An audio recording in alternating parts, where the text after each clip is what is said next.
Tras la limpieza y el análisis de los datos de los vídeos anteriores, dejo los links en la descripción, llega el momento de hacer uso del obtenido para generar un modelo predictivo que me va a predecir si se sufre o no de enfermedad cardiovascular. Para empezar, vamos a instalar sklearn, que va a ser la librería con la que haremos el modelo predictivo, y vamos a importar los siguientes elementos. Vamos a empezar creando una clase con todas nuestras funciones de interés. A lo largo del vídeo las iré explicando y completando. La función init es nuestra función constructora de la clase y se va a utilizar para inicializar los diferentes atributos de la clase que se van a utilizar en el resto de funciones. El atributo modelo es una instancia del algoritmo que vamos a emplear para realizar el modelo predictivo, en este caso la regresión logística. Entrenando es una bandera que va a evitar que usemos funciones sin entrenar el modelo.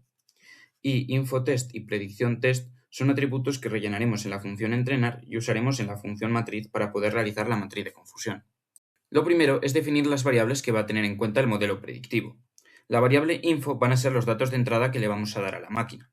Solo vamos a tener en cuenta aquellos que tienen una relación directa con tener o no la enfermedad, que al final es lo que queremos predecir. Ya mostré cómo ver esto en el vídeo anterior.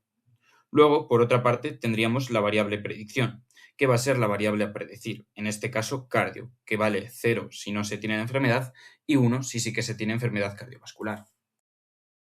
Ahora vamos a dividir los datos en datos de entrenamiento y datos de validación, tanto para la variable info como para la variable predicción.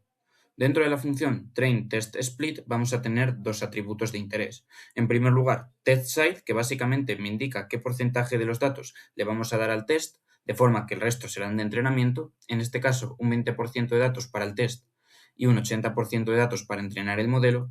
Y luego tendríamos randomState, que es que básicamente cuando nosotros separamos los datos, esto se va a hacer por azar. De esta forma fijamos que ese azar sea siempre el mismo, por lo que si hacéis exactamente mi mismo código os va a salir igual que a mí. Ahora, el siguiente paso es entrenar el modelo. Para ello vamos a utilizar el atributo que inicializamos en el constructor y de este atributo vamos a emplear la función fit, que va a ser la que nos va a entrenar todo el modelo. Y luego vamos a utilizar la bandera y la vamos a transformar de false a true para indicar que el modelo ya ha sido entrenado. Por último, vamos a validar el modelo y ver su precisión, empleando la función accuracyScore, en el cual vamos a pasarle la variable predicción test y la función predict de la variable modelo que inicializamos en el constructor.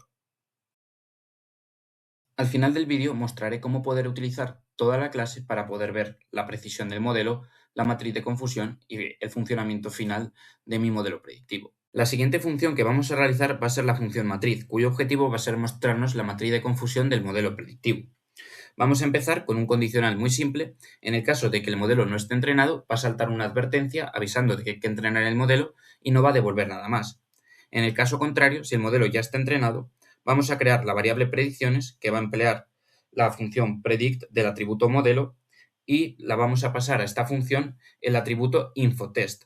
Básicamente lo que va a hacer va a ser generar una lista de las predicciones que va a considerar correctas. Luego vamos a generar el atributo matriz, el cual básicamente vamos a emplear la función confusión matriz y le vamos a pasar dos elementos. Le vamos a pasar predicción test, que básicamente van a ser la lista de respuestas correctas, y luego le vamos a pasar el atributo que acabamos de crear, que es predicciones. Lo que va a hacer, va a cruzar las predicciones con los resultados correctos y en función de lo que salga, va a dar opción a 4 posibles resultados. En primer lugar, falsos positivos, es decir, el modelo predictivo cree que está enfermo y está sano.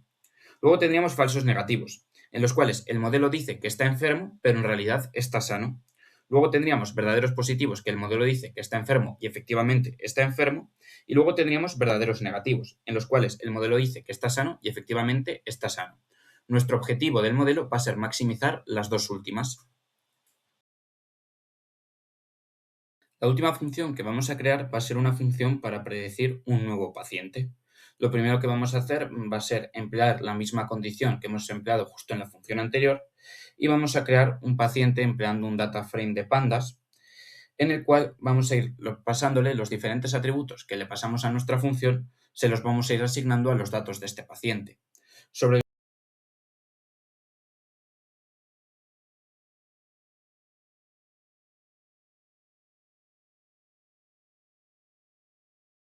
los datos de este paciente vamos a aplicar la función predict del modelo y en función del resultado de esta predicción, si esta predicción es igual a 1, el paciente va a estar enfermo. Si esta predicción es igual a 0, el paciente va a estar sano. Ahora, para comprobar que nuestra clase funciona correctamente, vamos a crear un notebook Jupyter. Si tenéis una estructura similar a la mía, al principio del notebook vas a añadir el siguiente bloque de código.